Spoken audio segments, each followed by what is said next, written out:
Good afternoon, everyone, and thank you very much indeed for attending our session on a relatively minority field, opera.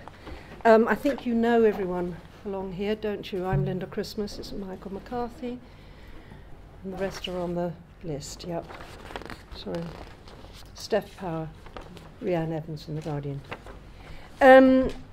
The title of our chat this afternoon is Opera Dying, and are the critics killing it? When I saw this title, I winced, grimaced, made a big face, because I think the idea of opera dying has been chewed to death among those of us who are fascinated, or not to say obsessed by it, and whether the critics are to blame was almost as bad. And then I began to think about it and thought the whole thing needed unpacking. The whole sentence needs unpacking. Is opera dying? Well, what's opera? For a start, you know, what do we mean? Do we mean opera? In which century? Does Michael put on opera? Calls himself Music Theatre Wells? Is it opera? We need to begin to really think, all of us, because I'd like this to be a participatory session, starting with our panellists, but we need to, what do we mean about opera? Porgy and Bess, it's an opera, it's a musical, but it's an opera. What do you mean about opera? And what is this thing about the critic? Because when I was growing up, it was really, really fascinating. Radio 3 or 2 or whatever it was called in those days, home service, light service, one of those. Program. No, it wasn't the third programme. What was the mainstream one? Called Home Service, I think. It had a programme on a Sunday lunchtime called The Critics. It ran up to the 1 o'clock news, so not that I sat and listened to it as a young person, but yes, I listened to the news, so I always caught some of it. And it was the most up-itself programme that I've ever come across. Of course, I didn't realise it then in the way that I do now, but I didn't realise it then. I just felt totally excluded and completely 100% ignorant, because whatever they were talking about I'd never seen, I'd never read the book, never seen the film, whatever. And the way they talked about it really, really kept me out. So I grew up with a kind of big question mark about who these people were, who wanted to talk among themselves and leave me out. I had a very interesting discussion one year with Michael Billington, who grew up in much the same ambience, and he said, but Linda, when I listened to that programme, I so wanted to be part of it. And I said, well, when I listened to that programme, I wanted to punch them, because they weren't doing the job that I wanted them to do, which was to include me. And then I also feel quite strongly that, because it came up this afternoon earlier, does something have to be critiqued in order to be validated? Think of all the wonderful things that are going on in the world, the books that are written that are never reviewed. Are they any smaller, less important? I don't think so. So we have to not only look at the word opera, we have to look at what exactly do critics do? They used to mean quite a lot in a world that was top down, where the elite told the rest of us what we should be thinking about and what we should be doing. The whole world, the arts world, is now so democratised that it doesn't work that way at all. It's the majority telling the rest, as it should be, what's interesting. So I think I'm going to start, if I may, with you, Michael, because you're on the you make the stuff, and B, you're on the receiving end, to pitch in and see how you'd like to unravel that sentence. I'll pick you up on the Michael Billington thing, which I find quite interesting.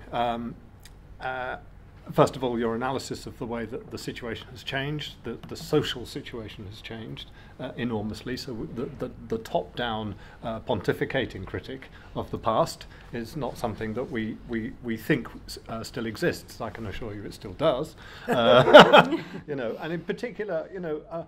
Well, no, I won't go there. But with the Michael Billington thing, you know, what he's doing is very different to what he was talking about in relation to that program, because what he's doing, I think, is amazingly informed reviews that gives the reader who cares to look at this stuff an insight into what is going on. And once you start to read Billington, you start to discover that actually there's a wealth of knowledge there that you don't necessarily have yourself about theatre making, that he allows you to have some access to the piece that he's just seen, so that you can engage with it and think about it and make a decision about whether to see it or not. And I think for me that's where the critic is vitally important. It's part of the conversation. It's part of the dialogue between the makers and the receivers. And I think that's really important, and you want informed opinion to be able to help with that. It's no point giving I would say, an instinctive, a purely instinctive reaction on something that you don't know the context of.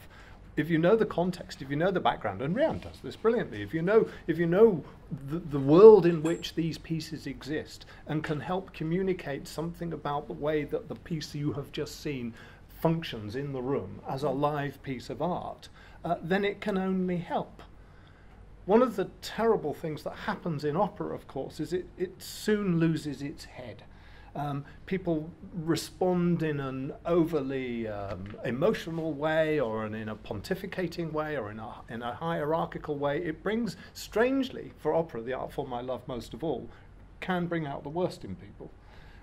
You see the behaviour in La Scala. I'd say that's nothing to do with opera at all. It's disgusting, and the things that sometimes you read in a lot of opera criticism, actually, and I think Opera Magazine is one of the ones that still hangs on slightly to the past, where you get opinionated reaction rather than informed reaction.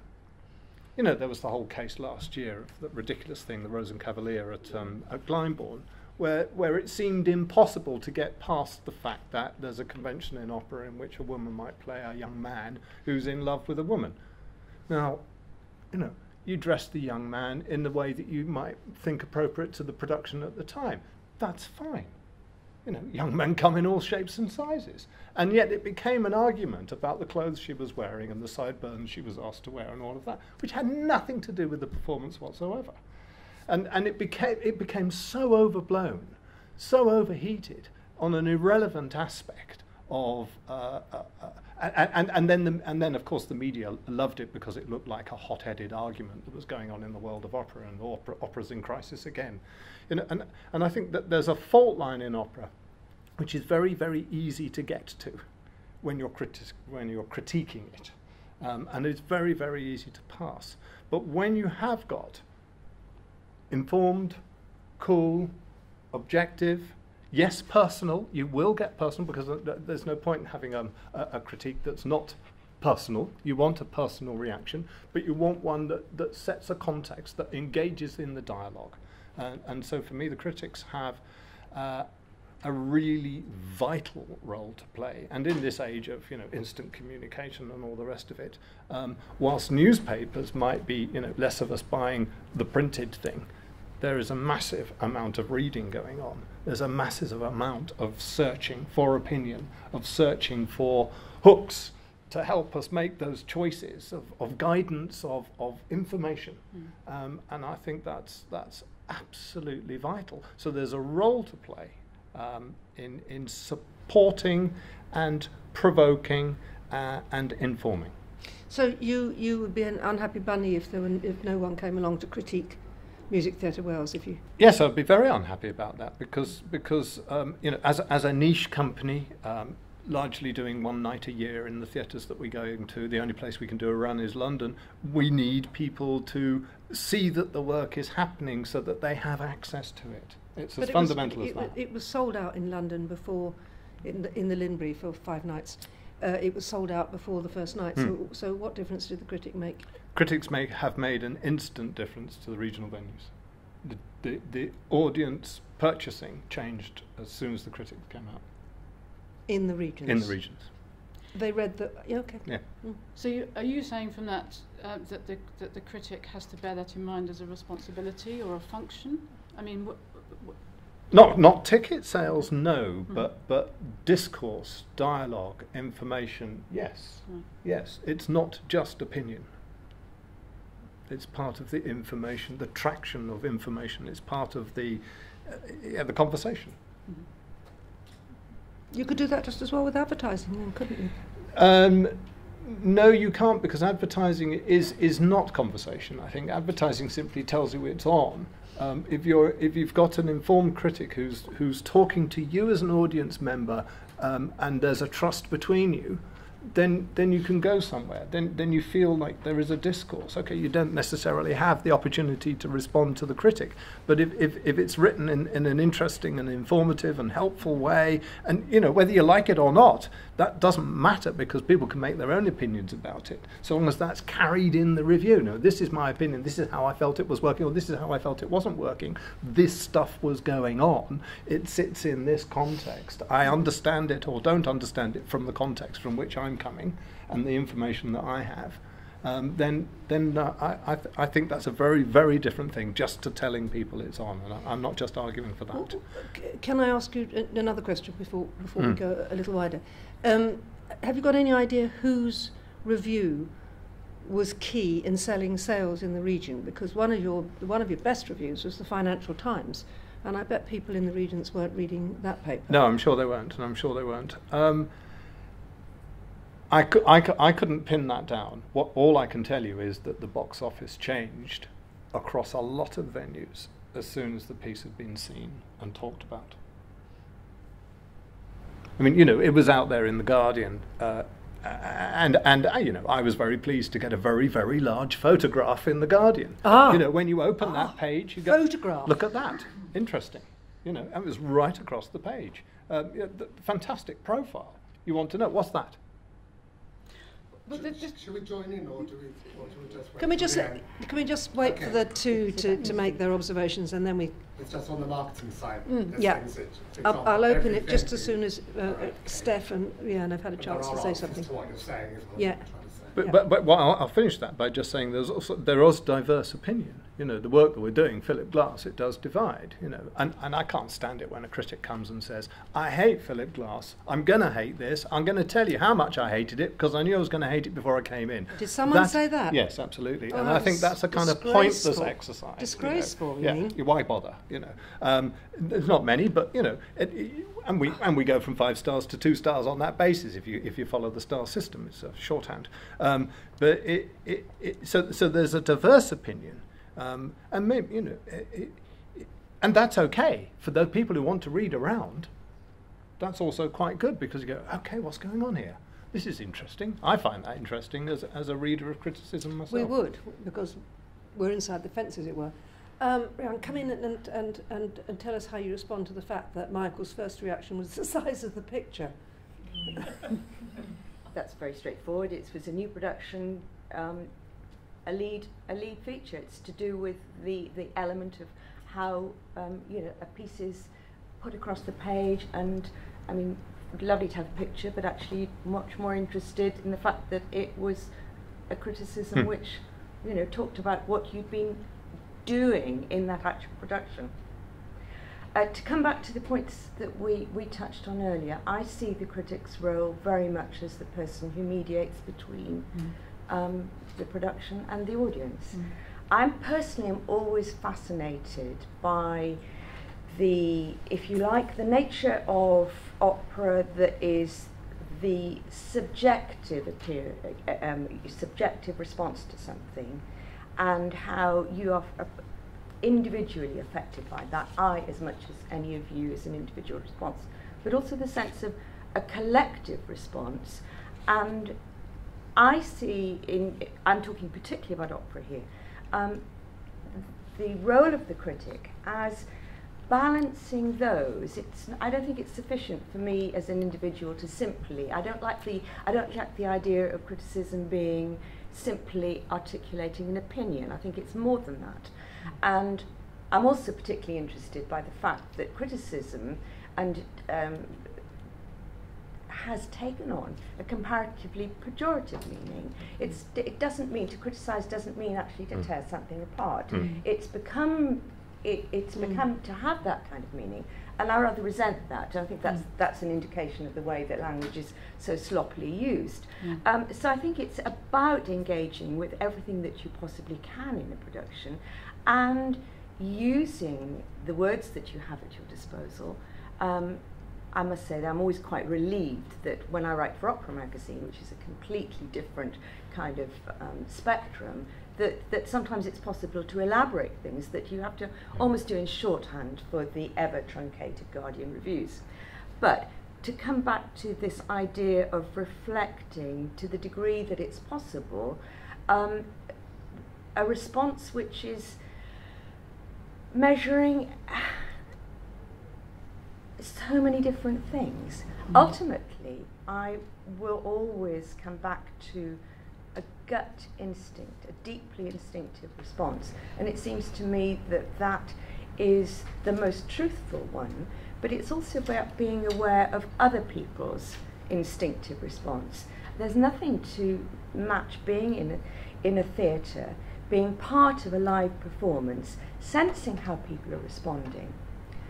That in itself, that's not a defence of criticism, that's a defence of being part of a live experience, being part of an audience. But it's the critic's role then to transmit something of that, to reflect that experience, but also to try and put together what might have been going on that made that very frisson of experience, that real feeling of being connected to something live, to transmit to somebody else.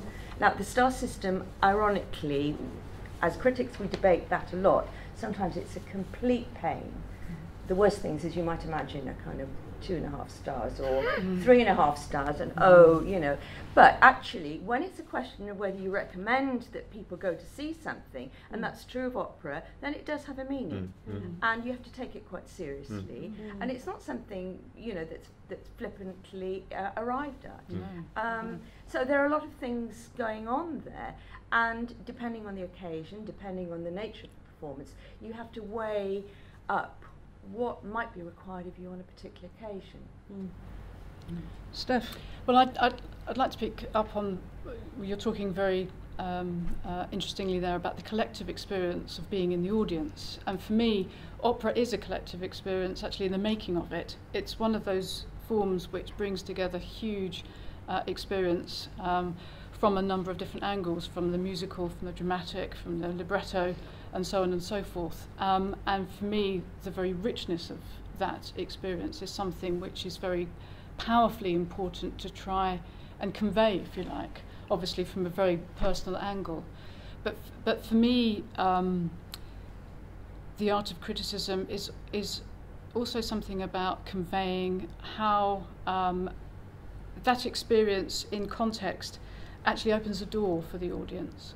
So if somebody hasn't been to a performance, they want to get a sense of what it's like. It's certainly not about sitting in judgment on it, but it's about discussing within context, whether it's historical context, whether it's putting the music in context with the drama and so on, how successful in your opinion something may or may not be, and but somehow giving an authentic, in the moment sense to, as it were, explode the moment. There might be people reading a review who are fascinated then to go and look at the history, to look at the backstory. They may never have come across Donizetti before, and they may want to know about it. Now, obviously, in a review where the word count is very small, you have to be very, very clever about how you pack in your words and how you use your words, how much attention you give to the drama as opposed to the music and so on, and how you knit the whole thing together.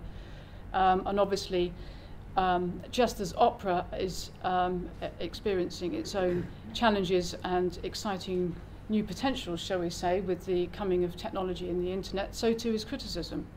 And there, obviously online in a publication like Wales Arts Review, you get a lot more space. Some might argue too much space. But you nevertheless have, it's a whole different thing. So you have the opportunity there to do something perhaps slightly different, but I would like to think in harmony with and in conversation with reviews across the whole spectrum of journals, broadsheets, and also interacting with bloggers. Again, the blogosphere has exploded. There's a lot of bad writing out there, but there is some good writing too. So it's about bringing the whole thing together in order to find a way of opening a door. And sorry, go on. No. And I was going to say, and I absolutely do not think opera is dying. That's what I was going to ask. To bring it back to the title, I think that there are many different forms of opera. I think it's an enormously vital and exciting and growing at an exponential rate across a whole spectrum of different kinds of work, from the tiny, tight-knit, 3-person experimental stuff right through to grand opera. And I think it has its own challenges, and I think that there are certain aspects of it that we absolutely can't take for granted for very many reasons.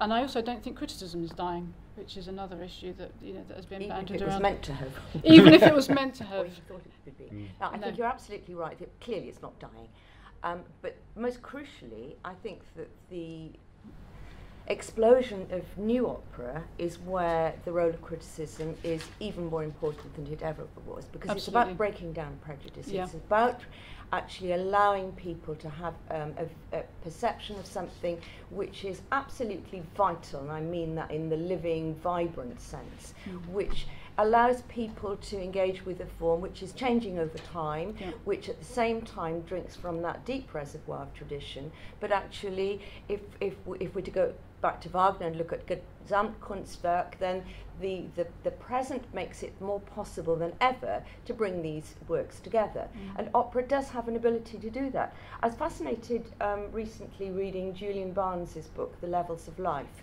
and he is describing the grief at the death of his wife, Pat Kavanagh. And he talks very vividly about opera being something which he has ignored completely, and yet he finds in his grief that opera somehow speaks to him, and that it becomes relevant in a way that he never imagined.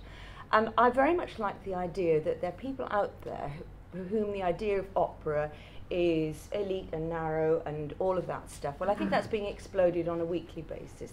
Thank goodness. But actually that it might be possible to introduce people to the work of small companies, and Michael's company is a prime example of this, which is challenging people's ideas. And as it happens, I've not seen the trial yet, but I think it's fascinating that people are allowed to engage with something which is both new and yet familiar. And I think that the whole gamut of reviews has actually dealt very interestingly with some of the things that you did, and because this is a production which, as I understand it, is far from what people might have expected. And the very idea that there was humour in Kafka seems to have intrigued people enormously. But just for that alone, I think that you've served a very useful purpose. And I hope, I like to think that we chose to take that approach, of course. Absolutely. Well, that's part of your role as the director, is it not? Yeah, it is, absolutely. And one of the things I wanted to add into the conversation about critiquing new opera is that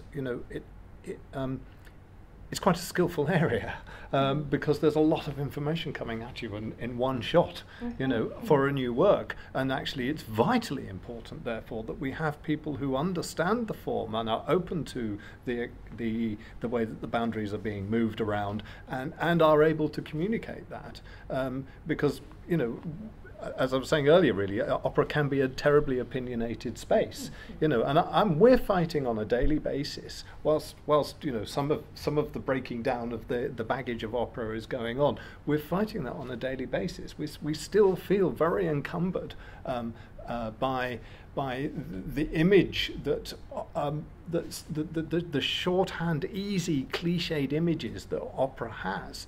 I was encouraging a young couple I met recently, early 30s, to come and see the trial because I thought they might enjoy it. And they came round to my house a couple of days later and they said, "What clothes do we wear?" Oh. And it was just extraordinary.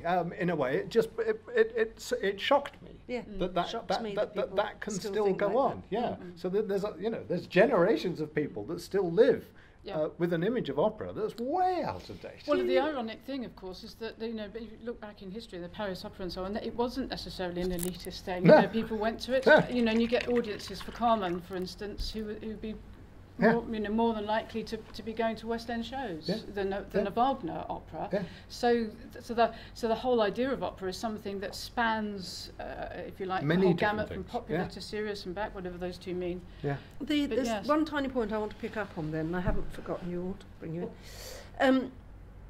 I think it must be incredibly irritating for you, Music Theatre Wales, and any other opera company, to for critics to have to review after only one viewing or hearing. That there's a wonderful quote from Puccini, who said when Fanciullo del West was premiered at the Met in New York, that he thought it was ridiculous that a critic could come along and do the whole thing in one evening. And he actually begged and succeeded in getting the Met Opera to allow critics into the dress rehearsal, so they could just absorb the story, so they could concentrate on something else.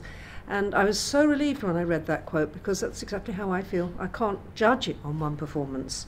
And yet, of course, you're expected to. So what do you feel about that? It's the territory we exist in. I find it's very, very hard to change that. I mean, there are sometimes one or two critics have asked for scores in advance, and sometimes that's very difficult when you've got a brand new work. You don't have the scores to give and things like that. You know, they can't go to the publisher and get them.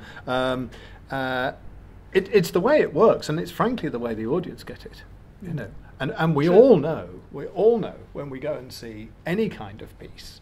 And I would say especially an opera, because of the amount of information that's coming at you more than once, you get more and more and more out of Absolutely, it. You know, and the way that the traditional repertoire is performed, you know, you think about how many Figaros you've seen and all those different productions, and they are enriched, hopefully, time on time on time, and you get to know that work even better. And I mean, that's one of the joys of it. And with new opera, you do get this one shot, and we know. I mean, one of the things we say is, you know, for every single performance, it's a world premiere for that audience. That's true. But Michael, very quickly, it seems to me that one of the things that one has a duty to do is to be looking at the clarity of the way and the immediacy of the performance. And I think that aspect of it, which for me is the most crucial thing of all, because no matter how wonderfully something might be put together or conceived, if it just doesn't happen, and if there isn't that spark of communication between the performers and the audience, if it just doesn't happen, then actually, however much the preparation, it hasn't worked.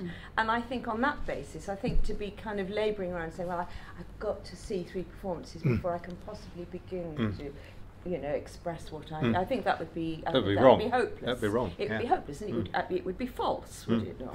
Yeah. I think the gut instinct that you talked about earlier is so important, because without it you're lost.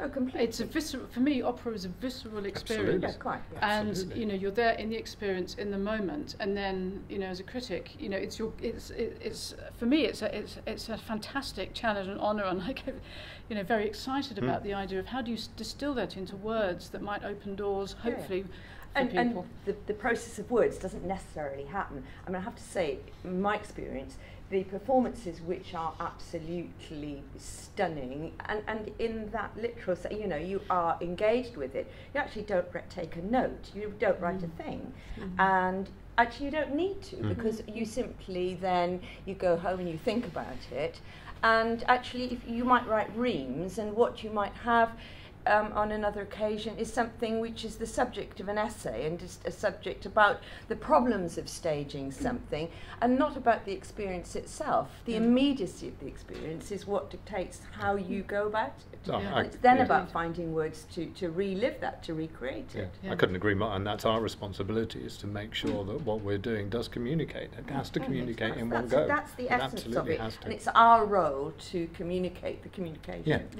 Or lack of. Okay, so opera is definitely not dead, right? No. Does anybody out there disagree with that? Before we zero in on the critic. All right, so we can put across through the first part of it. Is opera dying? Right. Is anybody here not a critic? Are you all critics? You're not. So can you join us? I mean, how do you see the words that we write? What do we mean to you? Sorry, I think I just made a show with them. It wasn't an opera, but we're going to make some operettas. So I have to with them. We've gone 16, and it was really interesting that we didn't have, you know, the critic's voice in selling that show out was non-existent, because it's about 5 months before we even had a show. So it's interesting in that respect to me what the role is.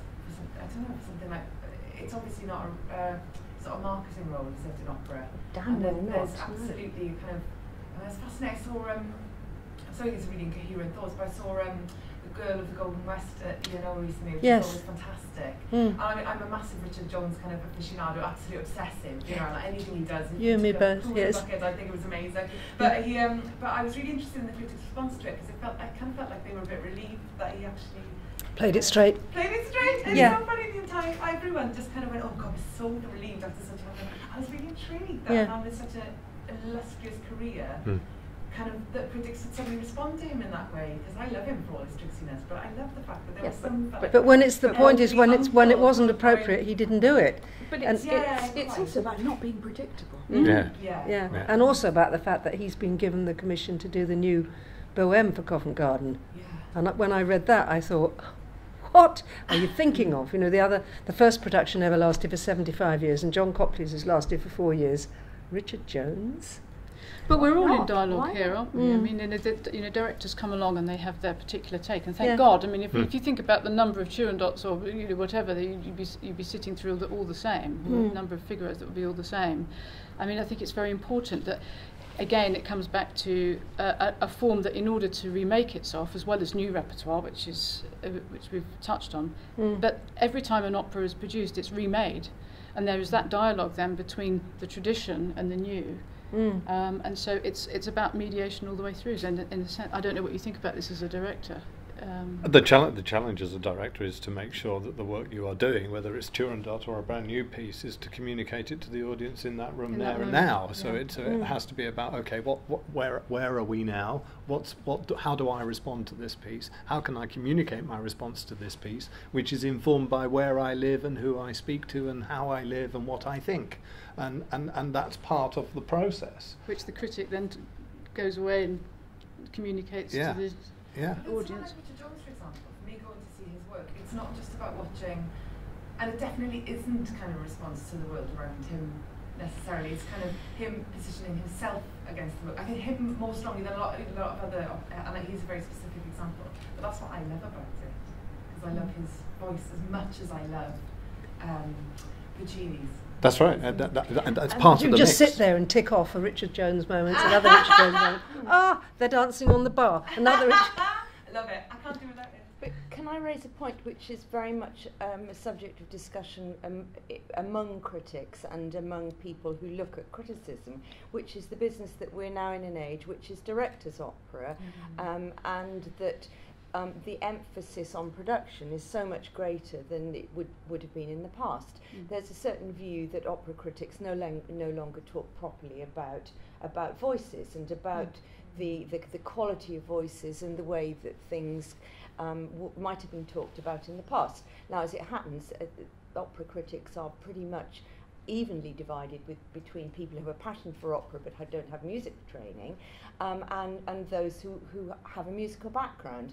And I always find it interesting because, in fact, it seems to me that ultimately I was talking about the immediacy and the emotional impact of something, and it seems to me that somebody who actually sings screamingly out of tune is not actually going to touch your heart in the same way. But it seems to me that there are people who do manage to think, oh, how wonderful a staging, and don't hear that it's absolutely appalling musically. But it's an interesting reflection on our times that the producers, and I'm intrigued that you're so fascinated by Richard Jones, whom actually I think is brilliant, and I would defend his approach in any circumstances. But one of the interesting things is that the directors who are profoundly musical and who have an instinct which allows them to go into things, to block things out in an infinitely musical way. And I think, for example, WNO's recent Lohengrin was a case in point where MacDonald, the director, is somebody who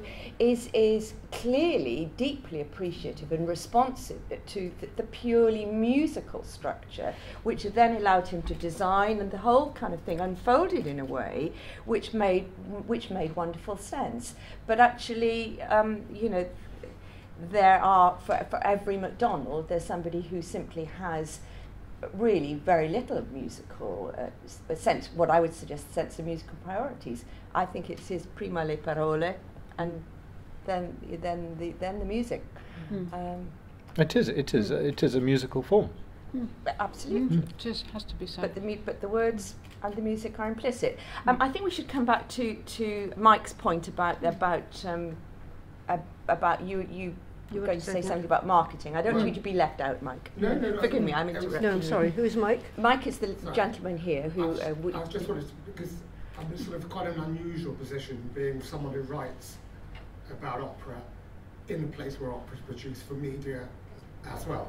There's hardly, most writers are either based in London or they write for niche publications. Unfortunately, there's very few journalists who write for publications and online that are read by a wider market. And I think one of our biggest problems is, I don't want to talk in cliches, but sometimes I think it might be the critics who are actually killing critics killing audience rather than killing opera.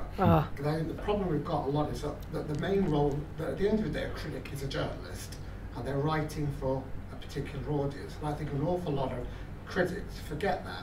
Too much of what I read is critics writing for other critics. Yeah. It's experts writing for other experts. Yeah, that's which is what I've said absolutely about fine, but it depends what they're writing for and who they're writing for. Coming back to what you said about, I'll try and talk very, very quickly.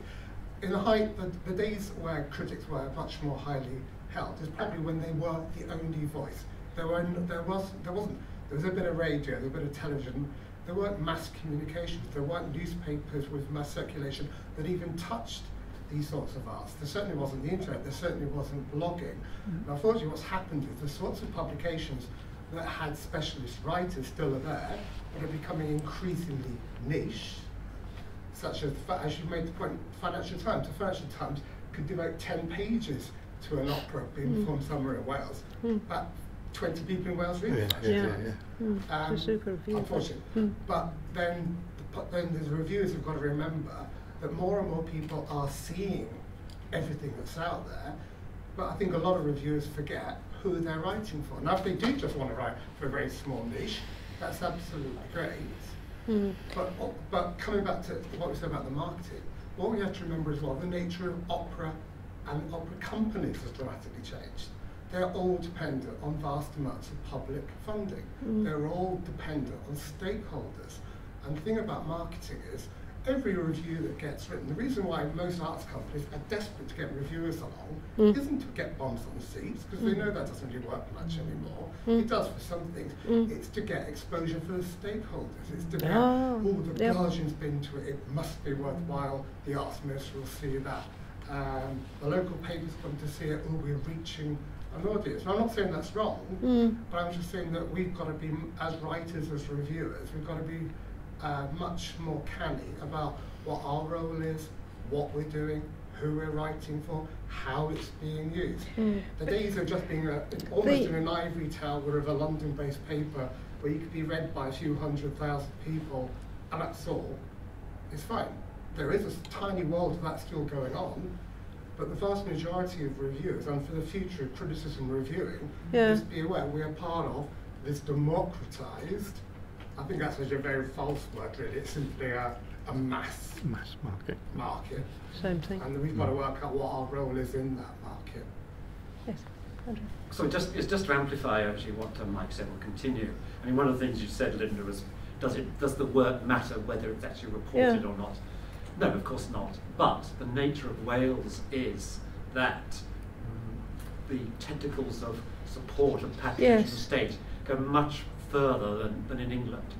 There's no Welsh language fiction which isn't subsidised. And and with a case like, and the Arts Council of Wales has a particular task, which England doesn't have, is how you also balance the regions, art forms and languages on 1/20th of the budget. I have to say that the Arts Council of Wales, if you compare with the disaster of Creative Scotland, does a very good job indeed. That it also reinforces what I've always thought. Once it's called the Arts Council of Scotland, it changes its name to something which they paid an advertising company for. It's a disaster. And I'm going back to, so that it does matter. It sends a signal to when something is being done well, particularly when it's beyond the A470. It actually just sends a signal out The people hear that something is happening. But there's another, as time is getting on, I just want to introduce another thread to this argument, and one that's interested me a great deal for the last 40 years. And that is the role of the journalist who does the interview beforehand. We call it the feature writing. I did a great deal of that for the Guardian rather than as a critic. The critics resented it because they felt that it was eroding their space, which indeed it was. If you had a nice large interview with Michael, then your review might be correspondingly smaller. And they've argued along the way that the growing importance of the interview has actually been part of the problem with the shrinking of the review. I've had that debate many, many times. And so I'd like to ask Michael, because he's the recipient of this, what do you think? Do you get more, as much, more? Do you like it more? What do you feel about the feature rather than the review? They're different things. I know they are. But if they are two sides of the same coin, I'm not sure that's quite right. But they're different things. And what we're very careful about is making sure that the preview material fits in a different way to criticism. So you provide the right kinds of interviewees. You engage in a very subtle and sophisticated way with the people who want to write previews that talk about a different angle than the production and the piece itself that's going to come out. There's a huge difference, and there has to be a very explicit difference between a person. Mike's referring to the fact that everybody's journalist, yes, and as a journalist you might be required to write a preview piece, but actually you would then simply not write a piece of criticism afterwards. You'd be deemed to have got involved in a piece. You know, clearly to write a piece you get to know people, you want to know what they're about, but that would actually obviate any kind of piece of criticism on your part. They're completely different things. But I worry that one of the things, I would hope that part of the roundtable today is about underlining the need for critics, and certainly a new generation of critics. And one of those needs is that there are sufficient critics to be able to allow the preview pieces and the reviewing later. There's simply not enough. And I think it's harder and harder. And while, Steph, you were mentioning the blogosphere, that's hugely important, but I think one of the things that doesn't necessarily inculcate is the discipline, which is a fundamental to the whole thing. Absolutely. And in that sense, I would like to think that an event like today might highlight the need for indeed teaching criticism and teaching an analytical approach, which might not necessarily down the line produce reviews, but actually is about differentiating the principles and the priorities. It makes the audience much better if they've got some basic approach to analytical viewing. Absolutely. Yes. Yes, as someone who started reviewing back when it was elitist and is still reviewing now when it's changed, I'd like to say, I think your point about the teaching is absolutely vital, because there is an awful lot of well-meaning but uninformed criticism out there. And whereas that may have some value, I think it's also very dangerous, because you've got somebody, as you mentioned, Philip Glass, who will sweepingly say, oh, that's a load of rubbish. And that's very dangerous. So the need is, and as far as I know, I don't think there are any existing courses for analytical, informed reviewing before people start giving their opinions. I don't think there is such a thing. But I have a greater worry, which is about the whole context. It seems to me that it's not actually sufficient to focus on one particular area. I mean, to do it in that blinkered way is useless. It's about a whole cultural context. It's about reading, about viewing. It's about having a perception which is to do with the visual arts, to have that sense of how a designer might go about something, and to put that in the context, to come back to the Gesamtkunstwerk. You actually do have to have a sense of what all the the constituent parts of something is in opera. So in that sense, opera it presents perhaps a greater challenge than any of the others, because it invokes so many different Might have some and the youngsters unfortunately don't have that. I think it's one of the factors about criticism in the newspapers at the moment, that the priorities are film and pop music, and people know very little. I mean, the indignities to which one is subjected as a critic, finding that the people who sub your pieces have not a clue as to what you're talking about. I was once phoned by the then arts editor of The Guardian. I was writing a review about a leader recital, and she said, "What's this word lead? Do we have to use it?" I won't name her, but I mean, it means that it's not just the youngsters who don't know. Youngsters grow older and take quite important jobs. But there's also something interesting about the... Sorry, Una. Sorry, I know you want to say something, Sarah. Thank you. I'm Kath Barton and I write for Wales Arts Review. And I want to pick up on lots of things. But what Steph said about opening doors is something that I feel passionately about. And I've been writing, I take totally the point that if you've been involved in the development of something, you can't then review it fresh. But I was privileged to follow Erin Wallen's development of her opera Anon, and to write about that as it were a writer in residence. Yes, I remember. And to me, two things. One, that helps to open doors, and it also develops my skills as somebody who can then go and be a reviewer of other things that I haven't followed the development of, because I've got better understanding of the development of new opera and the whole thing about making it accessible to young people, which is another issue. But I think these are different strands. Anyone else want to make a contribution, because we've only got about 2 minutes? Anyone else who hasn't spoken already like to say something? No? All righty. Mine's very short, just a couple of Rian said, because there are initiatives to train, teach, coach, mentor young and new writers. But I think there's this obsession with the young at the moment, that new writers can come from anywhere at any age. But one of the main problems we've got, which Rian knows, any of us who've worked in the media know, it's the fact that the media is disappearing in the traditional sense. The main reason, the idea that someone could go 3 times before they review an opera, well, who's going to pay for them to go? Most reviewers don't even get paid when they do go, let alone go 3 times. But the point I'm making is that the role of the media in training reviewers, or even providing an income for reviewers, has gone.